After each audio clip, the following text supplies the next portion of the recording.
በብሔራዊ መረጃና ደህንነት አገልግሎት ከፍተኛ አመራሮች የተመራ የልዑካን ቡድን በዛሬው ዕለት የመቄዶንያ የአረጋውያንና የአእምሮ ህሙማን መርጃ ማዕከልን በመዘዋወር ጉብኝት ካደረጉ በኋላ ከአመራሮቹና ሰራተኞች የተሰበሰበውን የ5.9 ሚሊዮን ብር ድጋፍ ለማዕከሉ መስራች ቢኒያም በለጠ አስረክበዋል።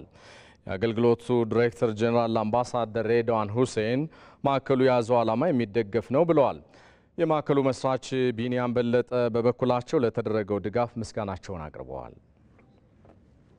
በዓላማው የዚህ አይነት ግዙፍ ነገር ሰዎች ሲተጋገዙ ደግሞ አንድ ላይ ቆመው ትልቅ ነገር መወጣት የሚችሉ መሆናቸውን አብሮነት መሆኑን መተጋገዝ መሆኑን ሰውነት መሆኑን አይተናል። ሐሳቡን ደግፈናል። በቀጣይ አብረን መቆም እንችላለን የሚል አጋርነት ለማሳየት ነው። ይህን ያየ ሰው ከሚለብሰውም ቀንሶ መስጠት ከሚበላውም ቀንሶ መስጠት ነገ መውደቂያውን ዛሬ በሚሰራው ዛሬ በሚለግሰው ዛሬ በሚያዋጣው ጉዳይ የመደላደል ጉዳይ ነው። ሁላችንም ተደምረን የምንሰራው ነው ለነጋችን እጣፍ የሚሆነው። ለመቄዶንያ ይሄ ብዙ ነው። ምክንያቱም መቄዶንያ የውጭ ፈንድ የሌለው ቋሚ ገቢ የሌለው ድርጅት ነው። ከሰራተኛ በማስተባበር ክቡር አቶ ሬድዋን ኃላፊነት ወስደው አስተባብረው ነው ድጋፍ ያገኘ ነው። የመረጃ ደህንነት ሰራተኞች በሙሉ ሁሉም ያዋጡት እዚህ ላይ ከጥበቃ ጀምሮ ብዙዎቻችሁ መጣችኋል። ያልመጣችሁ ለመጣችሁ ጎብኙ።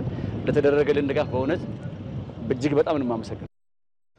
በመቄዶንያ የአረጋውያንና የአእምሮ ህሙማን መርጃ ማዕከል ድጋፍ የሚደረግላቸው አረጋውያን ለተደረገው እገዛ ምስጋናቸውን አቅርበዋል። መቄዶንያ መታችሁ እንደዚህ መጎብኘታችሁ በጣም ለኛ ደስታችን ነው። ባይናችን ስናያችሁ አገልጋይ ናችሁ። ስራችሁ የተቃና ይሁን። እግዚአብሔር ይስጥልን።